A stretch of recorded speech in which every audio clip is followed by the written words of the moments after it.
Renungan Kefas Selasa 4 April 2023. Kolose pasal 3 ayat 4. Apabila Kristus yang adalah hidup kita menyatakan diri kelak, kamu pun akan menyatakan diri bersama dengan Dia dalam kemuliaan. Kristus adalah inti Alkitab. Alkitab tidak lain adalah 4 butir ini. Kristus, Roh itu, hayat, dan gereja. Di awalnya adalah Kristus dan di akhirnya ada gereja. Dan di dalam prosesnya ada Roh itu dan hayat.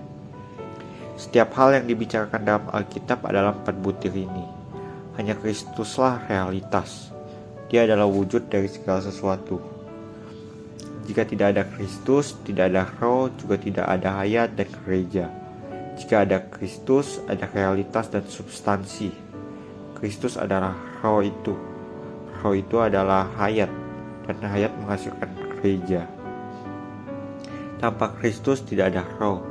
Tanpa Roh itu tidak ada hayat, dan tanpa hayat tidak ada cara untuk menghasilkan gereja. Jadi 4 butir ini adalah ekstrak dan esensi dari Alkitab. Sobat Kefas, Kristus adalah Allah Tritunggal. Pengalaman atas Kristus adalah pengalaman atas Allah Tritunggal. Allah Tritunggal berhubungan erat dengan pengalaman kita atas Kristus. Sesungguhnya dalam pengalaman kita yang tepat, Kristus adalah Allah Tritunggal. Yohanes pasal 1 ayat 1 mengatakan, pada mulanya adalah firman, dan firman itu bersama dengan Allah, dan firman itu adalah Allah. Menurut daging, Kristus berasal dari bangsa Israel, suku Yehuda. Tetapi Roma pasal 9 ayat 5 mengatakan bahwa Ia adalah Allah yang harus dipuji sampai selama-lamanya. Dia adalah manusia dan Dia juga Allah.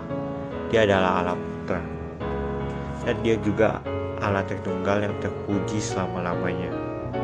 Ibrani pasal 1 ayat 8 mengatakan, tapi tentang anak Ia berkata, tatamu ya Allah tetap untuk seterusnya dan selamanya, dan tongkat kerajaanmu adalah tongkat kebenaran. Ini membuktikan bahwa Putra itu Allah, bahkan adalah Allah yang duduk di atas tahta. Ketika kita mengalami Putra, kita mengalami Allah Tritunggal. Alkitab terdiri dari 2 bagian, Perjanjian Lama dan Perjanjian Baru. Perjanjian Lama membicarakan Kristus sebagian besar dalam lambang dan cukup banyak bagian dalam nubuat dan hampir tanpa perkataan jelas. Dalam Perjanjian Baru, Kristus adalah Allah yang harus dipuji sampai selama-lamanya. 1 Timotius pasal 2 ayat 5 mengatakan bahwa Kristus adalah manusia. Sementara 2 Korintus pasal 3 ayat 17 mengatakan bahwa Kristus adalah Roh itu.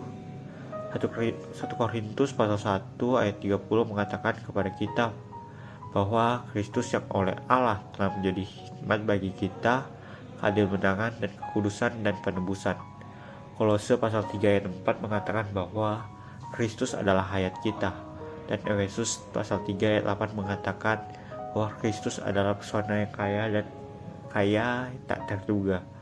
Haleluya, dia dalam Perjanjian Lama kita memiliki lambang, dalam Perjanjian Baru kita memiliki persona. Semuanya ini adalah pengalaman yang sangat manis. Mari berdoa. Tuhan Yesus, terima kasih.